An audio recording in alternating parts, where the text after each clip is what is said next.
So today we're going to be talking about something that I think most people would have used at least once in their lifetime. Maybe use it daily, or if you're like me and you live in an area with a high UV index, then I would definitely recommend to start using it if you don't already. And that is sunscreen. For a product that is pretty much a beach essential, I would say it's pretty crazy that we don't actually know the effects, or it's not really that common knowledge, the effects that sunscreen does have on the marine environment that you're taking it to. So let's change that, and I'm going to tell you some of the reasons and some of the effects that it has on the ocean. So I want you to guess roughly how much sunscreen actually enters the ocean each year. Now, when I first heard this number, I was pretty gobsmacked. I was like, no, surely not. I use maybe 2 or 3 a year of these, and then when you start thinking about it, okay, how many people are like me out there, and then how many humans there are in the world, it adds up pretty quickly and is quite a big number. So hopefully after my little rambleness now, you have got a number in your hand and you're thinking about it. And if you get the number, then that's pretty cool. Comment, be like, I got it. Anyway, so it's 14,000 tons of sunscreen per year enters the ocean globally. Now, if you need a little bit of a retrospect, then that is the equivalent of 14,000 elephants. If you had one elephant, I guarantee that most of you would have nowhere to put it. One elephant is huge. They are big, big animals. If you put 14,000 together, watch them all walk into the ocean, you'd be like, that's a few elephants. That is the same amount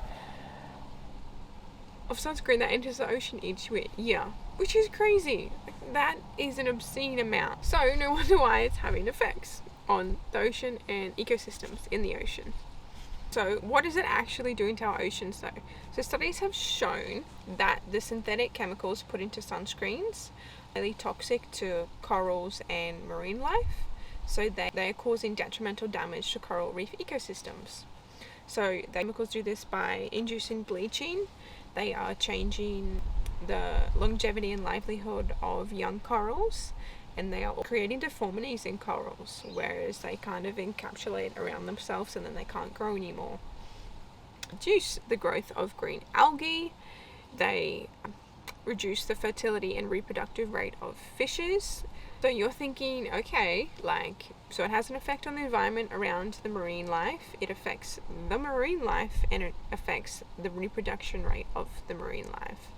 So literally it affects the whole ecosystem as a whole. I guess you're thinking, well, actually, Nicole, I don't wear sunscreen and I don't go to the beach. So I've never even seen a coral. How does this affect me if I don't do it? Well, even if you wear sunscreen and you don't go to the beach, you wear sunscreen in the pool, or then you wear sunscreen to sunbake, you go back, you go to a shower, obviously you wash off, it still runs into the drain. It still all ends up into the ocean. So these are the harmful chemicals that we actually have to be aware of. Even if you don't go into the ocean, somewhere in your life, you still rely on coral reef ecosystems. And how? I guess healthy coral reefs are one of the most valuable and resourceful ecosystems on the earth. They provide billions of dollars in economic and environmental resources. These are things like food. They provide coastline protection and tourism, which is one of the main ones. So what would happen if these were to go away? Entire countries actually rely on coral reef ecosystems for their livelihood, for their source of food. You take that away, part of a collapse of a country. Then you think, okay, I've changed this complete marine ecosystem. Who else relies on this? The fishing industry would start to collapse as well, and then world hunger would increase. Fish is one of the main sources of protein and something that we rely so heavily on. You take that away, by the year 2050, we are already not going to have enough food production for the increase of population that is coming. And they are just some of the things that scientists can predict with near certainty. But if you take away a significant part of the food chain and you change and decrease the biodiversity in an ecosystem so dramatically, there's honestly like detrimental effects that you could never even fathom that will begin to happen. And I think that's crazy to think about, and I guess let's definitely not cross that bridge when we get to it. Let's stop ourselves from crossing that bridge and do small changes like this. Okay, so Nicole, wow, you make a fair point. What can I do and how can I make a difference? Oh, I'm glad you asked. Well, just be more aware. You're listening to this, so you're learning, you're educating yourself, so that's good. And then take what you have learned and actually put it into action.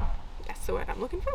Put it into action. So you can buy environmentally friendly sunscreens. There are some out there, companies out there that have actually realized the effects that sunscreen are having on the environment, and they've advocated to make a change. Therefore, we now do have environmentally friendly sunscreens. They do the same thing without harming the environment. So you've got ones like this. This is what I use.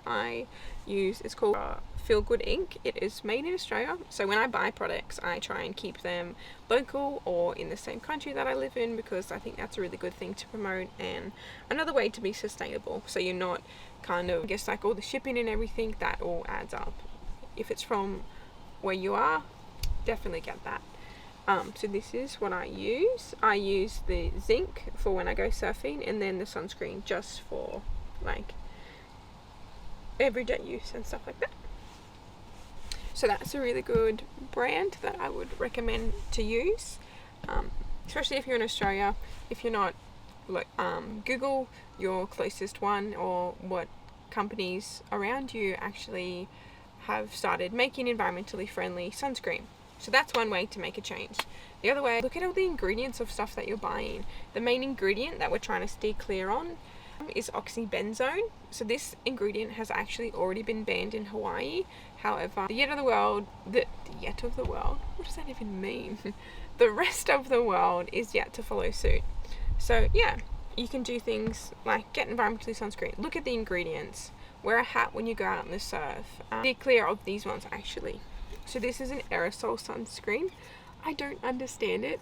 For one, I put this, like a whole bottle of aerosol would go in a day, and I never know. I spray it and I'm like, is that even on me or not? And it sprays and then it dries really quick. So you've got it in this one spot, not everywhere. So you can't actually, you don't know if you're protected from the UVs or not. So yeah, but not only that, so you're kind of confused when you're putting it on, but most of it doesn't go on your body. True fact. It goes onto the sand below you. Then when the high tide comes, it washes it back out into the ocean. So that's another reason why not to get the aerosol one. Just get your normal lotion and then you can put it on. Avoid going out in midday so you don't have to put as much on. But the UV is obviously high, generally in the middle of the day. Wear UV protectant clothing. So if you're out all day, like when I do field work, wear long sleeves. Wear long pants. That obviously breathable, because you want to breathe and you don't want to get heat stroke, and the sun can be hot in Australia, let me tell you that much. So just little things like that, you can make a difference. So this is kind of me just saying, I urge you next time that you buy sunscreen to think more than just about what SPF rating you're actually going to buy. Think about the ingredients in it, think about the effects on the environment. And yeah, that's all from me today. Thank you so much for listening. Bye.